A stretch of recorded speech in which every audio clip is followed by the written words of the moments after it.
Hi, and welcome back to Tech to Hair. No. Hair to Tech. Oh my gosh.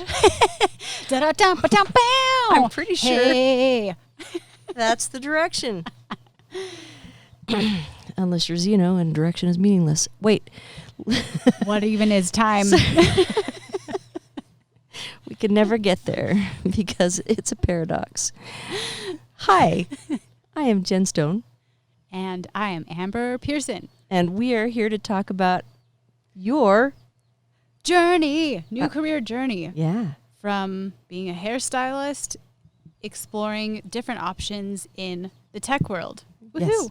And I'm super excited about that because who knows what direction, you don't even know what direction you're going to go. I don't. I think you don't know enough to even know what direction to step a foot in. It's true. That's what this is. That is for. what this is. So we're going to look at some different opportunities. Easy for me to say. We're going to look for some opportunities in tech. We're going to talk to different people in the tech world. We don't have a guest today, but we're going to work on in future episodes having people who work in different technology fields coming and talking to you about what that experience is. Yeah. So you sent me a couple of links this week and said, hey, what do you think about these two things? And I said, hey, let's get on the podcast and talk about it.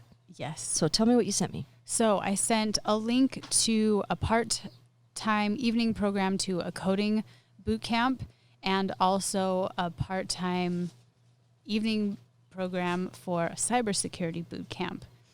You know, I really like these part-time evening opportunities. I don't know, maybe people still do make fun of it. Maybe after COVID has shown people that you can do things not in person, people will stop being so dang judgmental. You know, I got a master's degree from Phoenix University. Shut up, everybody. My mom has 2 masters from online education. Yeah. It's incredible. Like, thank God for technology. Yeah.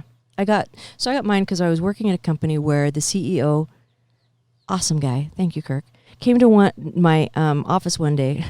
I mean, my cubicle.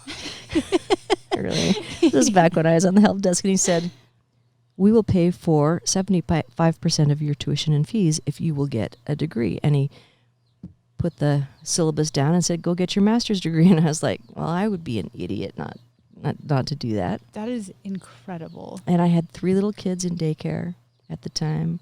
And I don't know how, I just didn't sleep for a little while. Mm-hmm. How long was your program? It took me 2.5 years. Okay. Yeah. And what was that in? Cybersecurity. Hell yeah. Yeah. When was that? That was, oh gosh, that was, I don't know, 15 years ago? That's amazing. That's like, were you born yet? Hey. Yes, I was 15 years old. I couldn't even drive yet, okay? I'm not saying there's an age difference. I'm just saying I have lived for a long time. I love your wisdom. My kids are so funny because they'll be like, we're walking down the street one day and my son says, hey, did you know the Dead Sea Scrolls are here in Salt Lake? We should go see them. I was like, yeah, we should. They were so cool when I went and saw them when I was living in Jerusalem. And they're just like, Mom, you are such a hipster. Wait, you lived in Jerusalem? Dude. Yes. What? When? 85. For how long? Oh, it was not a year. It was, I think it was just a little over 6 months. I went over for a study. Okay, my gosh, I should not tell the story, but Yes, you should. When I was in high school, I was dating the wrong guy. Gotcha. He was like 6-7 years older than I was. And my parents were afraid that I was having the sex, I guess, or something. So they sent me over on a study abroad to find religion or something. It was amazing, honestly. I believe it. It was the history and the geography and the all the different languages. You could go to the old city of Jerusalem and get 2 to 3 different types of falafels from the different, whatever ethnic background was making the falafels there, right? So there was there's the rich cakey ones, and there was the more dense fried ones. And I'm not saying I gained a lot of weight when I was in Israel, but I mean, when in Rome, right? Seriously. Yeah, I could talk about the food in Jerusalem all day, but That's another podcast. that is another podcast. All I'm saying is it's not hipster if you just, every time an opportunity comes along, you go, heck yeah, I'll do that. So that's how I try and live my life. Is somebody says, hey, do you want to go do a thing? And I say, yeah. And inside I'm like, you're going to be fine. Yes. And then I go do the thing, and it's an adventure, and it's amazing. Yes. So that is so cool. I had no idea. Also, you should see the Dead Sea Scrolls. It's pretty cool. I saw them when they were in Provo, like years and years and years and years ago. Nice. Mm-hmm. Okay. So I'm not the only hipster. So I told my kids, when you're old enough, that we don't call it hipster anymore, because we have to use the original term, which is hepcat. Hepcat. I've never heard that before. Get with the jazz. Oh. I like it. We are not here to talk about jazz or food. We are here to talk about your journey from being a hairstylist. Do we call you a hairstylist? Do we call you? I say Okay. hairstylist. All right. Yeah. To the technology industry. And today you sent me a couple of links. I wanted to look at first the coding bootcamp. Mm-hmm. And you said, hey, is this any good? So let's look at it together. There's this coding bootcamp, happens to be put out by the University of Utah. Excellent school, by the way. They do a lot of good work. There's some really good schools in Utah. Utah is rad. Yeah. It's a great kept secret. But don't come here. Yeah, but don't move here. It's to. terrible. It's horrible. It's the ugliest place in the world. There's way too many people. All right, so let's look at how they describe it. Good websites contain a great user experience and good back-end functionality. And so then it goes on to talk about being a full-stack developer. So this is a 24-week full-stack flex course designed to give you the skills you need to become a full-stack developer and the skills to build dynamic end-to-end web applications. What words there don't make sense to you?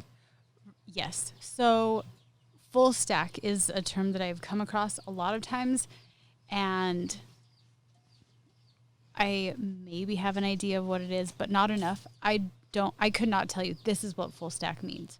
Okay, so when you have a stack, that's basically all of the things that need to be in place in order for the functionality piece to run. So we all go to websites all the time and search for a new pair of pants and put it in our shopping cart, and off we go. And we don't really think about what happens behind the scenes. So being a full stack developer means you know everything from how to build that front end, the UI, which is the user interface. What does it look like? Okay. And how does it react? There are things like CSS, cascading style sheets. Okay. Have you heard of that? Yes, in one of the boot camps that I applied for a scholarship for, they have a pre-coursework. So I just barely started getting familiar with the style sheets in CSS, which is really fun. It's really cool to watch it go from, hey, here's my HTML on this. This is my source, is the style sheet. Here's the styling for this. And then you see it go live. Yeah.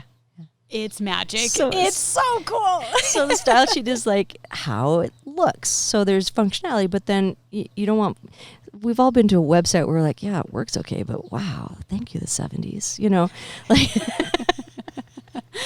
like, just kidding. We didn't really have that. Okay. 80s, 90s? 90s. Yeah. 90s is like where we really started having a lot of websites from, that we actually used.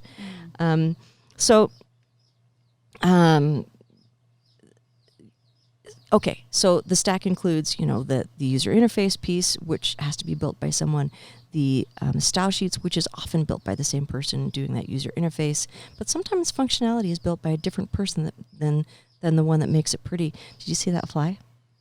Yeah. Well, it has a yellow, I don't know what that section of it is called, but I mean, not to go all squirrel on everybody, but we're back here with my chickens. You can hear them chirping over there.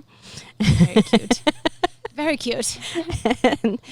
and it is kind of a farm here in my backyard, but we like it like that. So anyway, so the style is what it looks like. The user interface is basically how it functions. I mean, they're kind of they work together.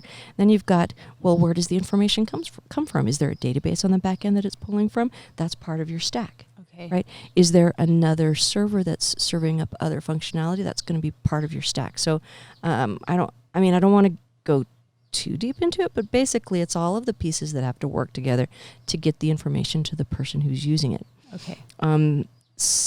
I am not a developer. Okay.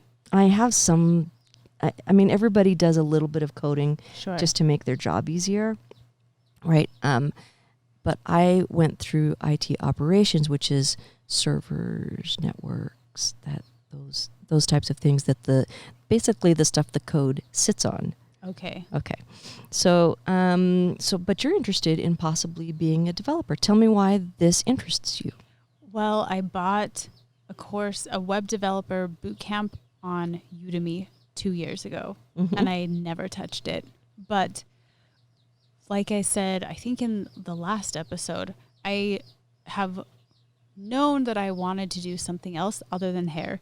And so for a moment, I was learning marketing with a friend and starting a marketing agency with her. And during that time, other possibilities of tech, things in the tech field came up. And then after talking with a couple of my clients that are in tech, one of them recommended like this course on Udemy looks good. And it was on sale for like $11. How do you not?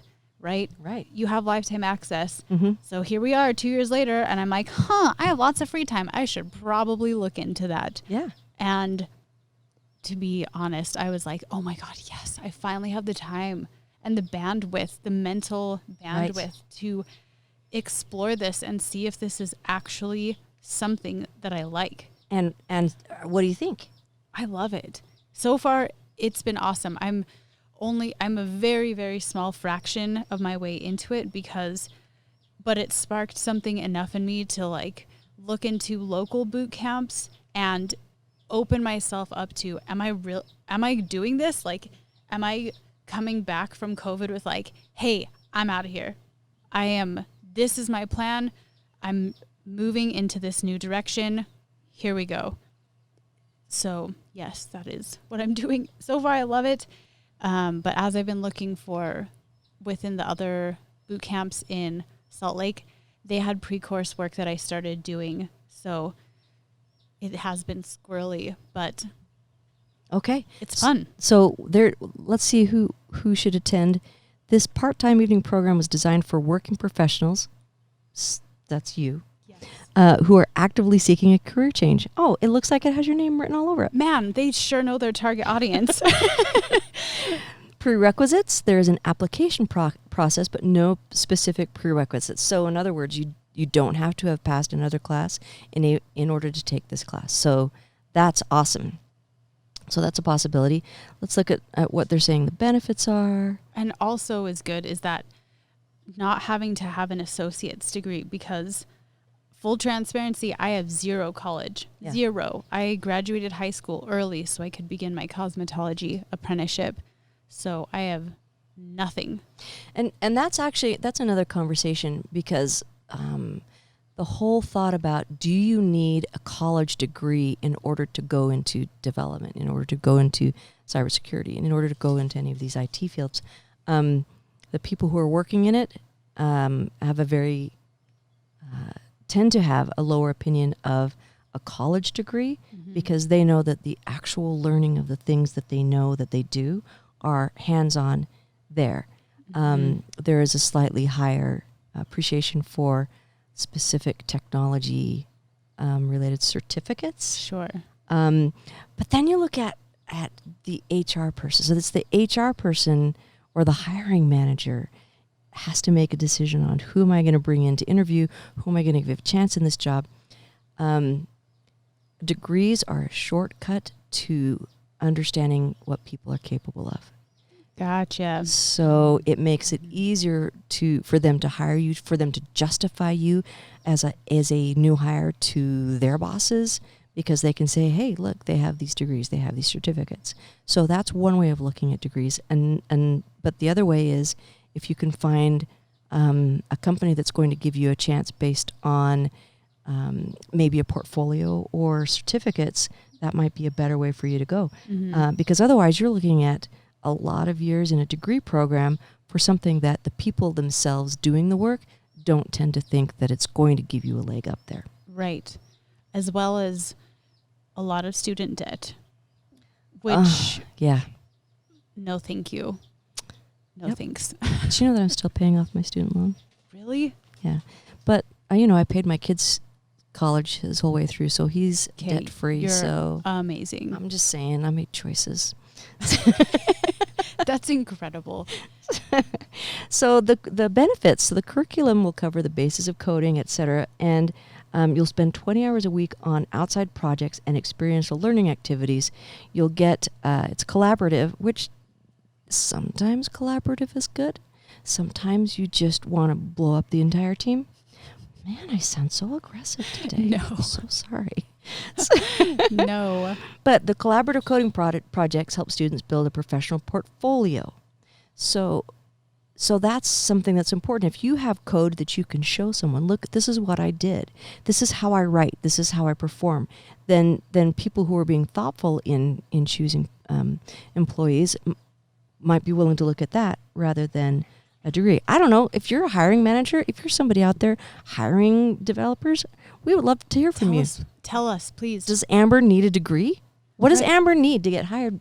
Right. Or how do you actually view them? Because that is something that not only myself, but other stylists that I've talked to, because again, full transparency, since coming back from COVID, like going back into the salon, many stylists that I've talked to are super frustrated, and they're like, this is breaking me. This is not what I signed up for. Yeah. Going into hair, it's very, very different. And they are also looking into other career options, but many of us have a cosmetology license, but we're still smart as hell. We just don't have a expensive degree. Yeah.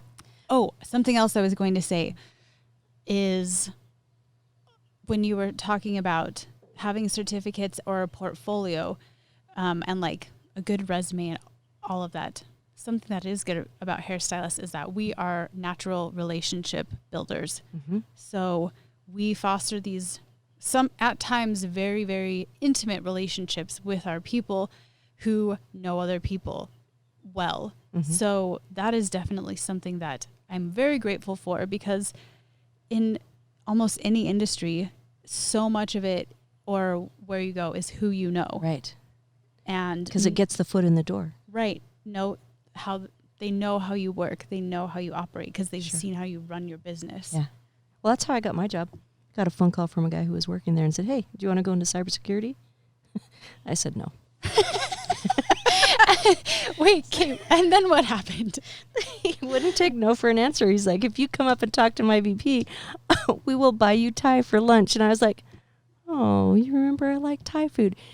So I hadn't talked to him for ages. I actually got my master's degree with this guy. Damn, look at that social engineering. I know, Get right? out of here. That's amazing. He used Thai food to get me in the door. Yes. Yeah. So anyway, so having a portfolio might be of use to you. Okay, so if you are enjoying your development that you're doing with Udemy, if you're enjoying the whole process of coding and learning to code, this coding bootcamp might be an idea for you. I don't know if it's expensive or not, though. They are. That's one of the things is, yeah. Holy cow. My back hurts because I know how many appointments I would have to do to come up with that. It hurts a lot. That's a lot of money. That has been one of my questions about these boot camps, is because yes, it is a expedited way to teach you these really awesome skills, but they are expensive. Yeah. And is the expense of that we're looking at this one, it's $11,500 Yeah. for the web development and the cybersecurity one. So almost 12 grand. Is that 12 grand worth it for what you will learn and the potential connections that will be made with it? Right. I don't know. That's a hard one.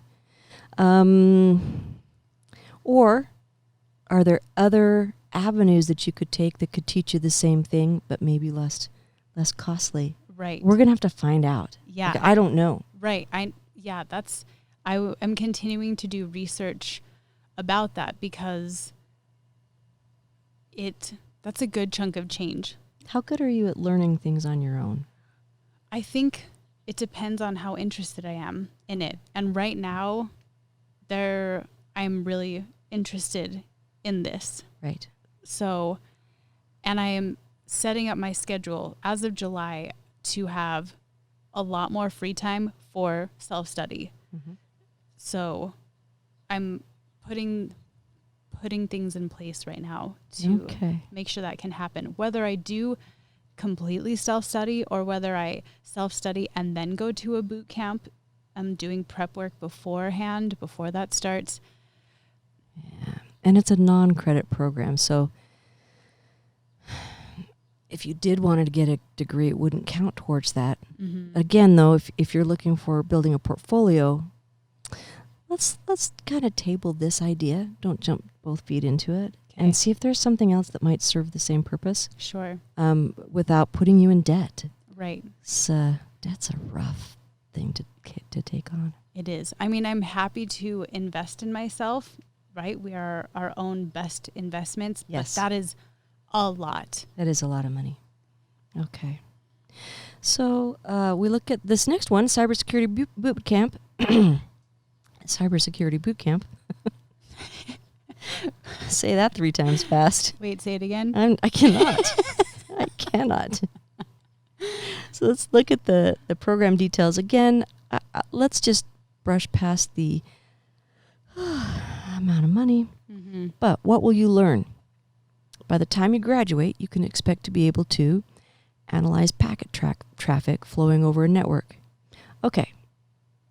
Or you could take a Wireshark course. I know that there's free ones. What is Wireshark? Oh, Wireshark is so cool. You do a packet capture. A packet is like some network traffic that flows through, that comes through in packets. You take a packet capture and then you put it into this analyzer called Wireshark. Okay. And it gives you information about what's running across your network. It's a really cool tool. I think you would like it. Cool. And anybody I've talked to is like, yeah, Wireshark's cool.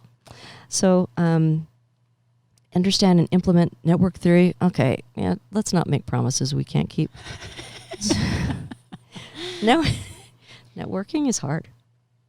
Network theory, like setting up a network so that you know exactly what systems communicate with what other systems and why, and how you cut that off, how you segment a network. Good network guys are worth every penny. And when I say guys, I always mean it's a genderless thing. Does it feel genderless to you or no? Yeah. I mean, I refer to people's hair as like, I'm going to cut these guys right now. Okay. I think it's just like, yes, I know guy is a gender specific term, but I think the way that we use it is okay. Good. I mean, I try to be aware. Yes. Sometimes I'm dumb. All right. Analyze malware. You're not dumb. I'm calling you out. Don't talk shit about my friend Jen. Sometimes I think I'm self-aware, and then especially my older daughter, she will call me out on everything. I'm like, I'm doing my best. Trying. I ain't trying. Okay, analyze malware to identify its origin purpose. Okay, so again, there are a lot of places that you can get this information, this knowledge, without having to pay for it. Okay. Let's see, perform administrative and security tasks to Windows and Linux operating systems. You know, the best way to do that is to get hired on as a low-level admin and say, hey, I want to do these things. I want to patch all your systems. And the senior guys will go, have at it. And what does patch all of your systems mean? Oh, this is really important, even for people who don't know are not in security. If you do you have a Windows machine or do you have a Mac? Mac. Okay, so it's more, and actually it's still it's important in Macs too. But you know how different companies that put out software, Windows, Microsoft, and Adobe, they'll put out security updates, and they'll say you need to patch your systems. So this is when, let me back up and start from the beginning. Let's say you have a Windows operating system and Patch Tuesday comes along.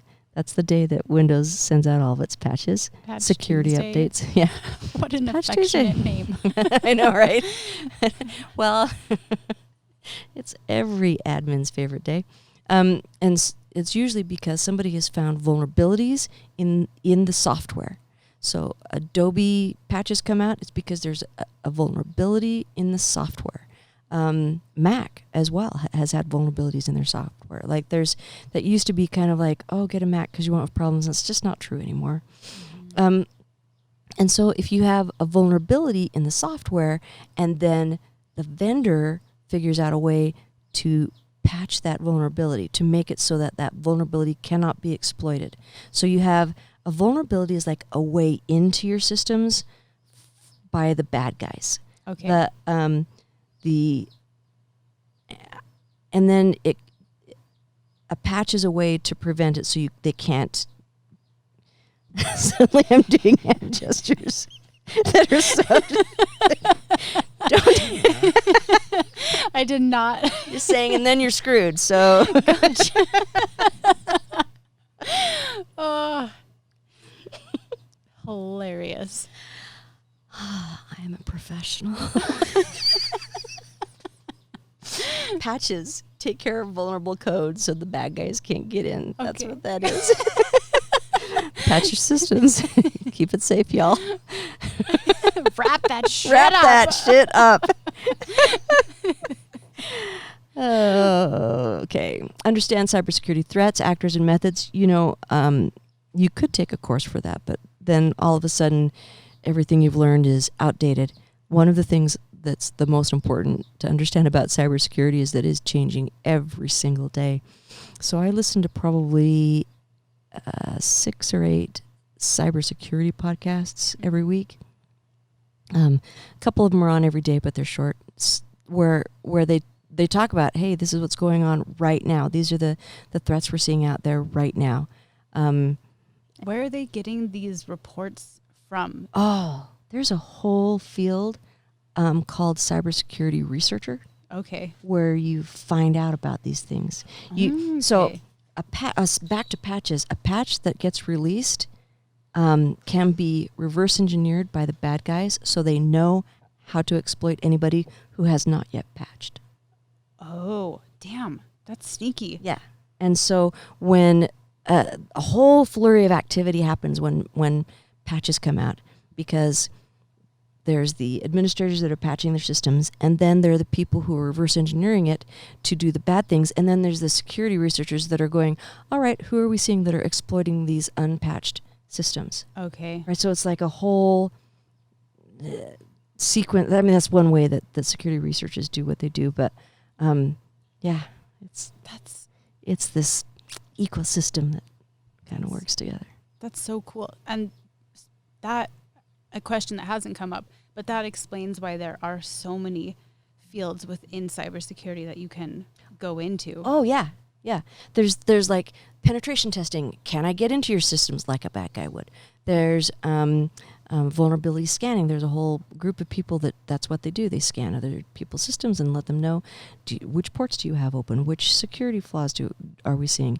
There are security analysts like me who go out and try and see the overview of all of it. What is that broad view, and understanding how all those systems work together, the defense in depth, to make sure everything's in place so that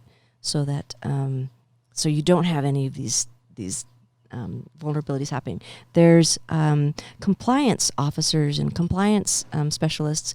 A lot of people kind of are negative about compliance, and they'll say things like security isn't, or compliance isn't security, but the whole point of compliance is to lay the groundwork so that you have an actual security program. So I don't have negative feelings about compliance, as long as it doesn't get pedantic. So anyway, there's a lot of things. I'm looking at this list that possibly there are free ways to get all of this information, and possibly better way to get the details. So this looks like a good program, but then again, the cost of it, does it justify it? And then what do you get out of it? So you will receive training towards certifications such as Security Plus, Networks Plus, and CISSP. Of the three, CISSP is well respected in the industry. It's a hell of a test. I don't know if it's still now. When I took it, it was 6 hours long. Oh my Lord! You don't have to take all 6 hours. What? You don't? You could get done in 2 if you want to. My God. Or you can take it for 6 hours, fail, and then go take it again, like several people I know. When I went to go take it, so one of the audit coordinators said to me, "You realize, as the only woman in an audit team, you have to pass this the first time." And I went, "Okay." And she goes, "Oh, by the way, the record for passing is 2 hours." Gotcha. So of course I had to go beat the record, but that's because I'm a freak. You don't have to do that. Did you beat the record? Oh yeah. As soon as I finished it, I left the room and I texted and I said done, so that I would have a timestamp of when I finished it. How ridiculous is that? This is why I can't play games with my kids. I will crush I will crush you. Wait, so I mean, jumping topic, the CISSP, in my limited amount of research that I've done yesterday on YouTube, thank you, CISSP certification came up. And what, in terms that I can understand, what are they testing you on?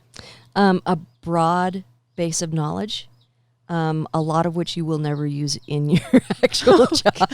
But it's what the corporate world recognizes as good security, and it's what security professionals recognize as, you put in the work. Okay. That was a lot of work. Gotcha. But there's better ways. Like if you wanted to be a pen tester, I would say let's get Kali Linux for you with all of the things loaded on there to start learning pen testing. Have you join some of these games, capture the flag, exploit games, and learn that way. So it kind of depends what direction you want to go. I'm not saying this is a bad program. It looks like they're teaching a lot of good things. But again, for $11,495. Right. That's a lot of money. It is. And the other thing that I have been considering about this is, will it take that monetary investment for me to put my nose to the grindstone to actually make the commitment? You know so what I mean? So that it is valuable to you. Yes. Or is just knowing this intense, sharp pain that I have in my back all the time enough to keep my ass going forward? Well, that's a question that you also now have the podcast to keep you honest. It's true. You making progress? It's true. I know. Well, I mean, I'm already telling clients, like, look, this is happening. As of July 1st, my entire business is changing. So freaking out everybody. Yeah. Fine. I'll just start shaving my head. It's fine. Whatever. You would look amazing with a shaved head. It's very liberating. It really is. A feature. If you get that reference. Okay. I don't get that it's reference. Star Trek. Oh, sorry. From way back in the... Okay. I haven't. I'm a nerd. I can't help it. I think it's great. Okay. I love it. So we have a couple things that we've looked at in are these going to be valuable? In what way are they valuable? What do you want to talk about next week? What do you want to dig into? What's the homework for the week?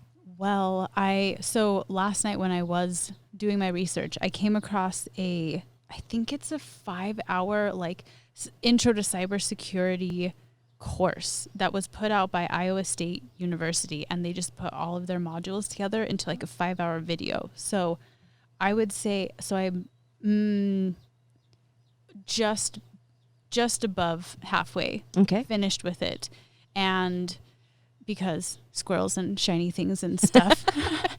And so I want to finish that. Okay. So that's my goal, is to finish that. And the guy that's on it is really knowledgeable, and like their way of teaching about it is, I've been really impressed. Like they provide visual examples and examples that are plain English. So it's not just like, wait, what did he just say? So I want to finish that, and maybe through that I'll have better questions to ask. So next week I'll try and get somebody who's working in a tech field to talk to us for 10, 15 minutes about their experience, how they do what they do. Awesome. What their day-to-day is like. Yeah. And go from there. That sounds great. So excited. Yay. Well, thanks for coming and talking to me. I'm loving this. Thank you. This is such a treat. And I don't know if I mentioned this earlier, but like this is the information that I have been looking for, is what else is available? What else, like what does the actual process of a career transition look like? Yeah. It's great. Thank you. Well, and thank you to the podcast world for listening to us. And if you have any advice for Amber, if you have any, if you know someone who would be good to talk to, let us know. Yes, please. It's going to be a good journey. Right. All right. Until next time, I'm Jen. And I'm Amber. Take care.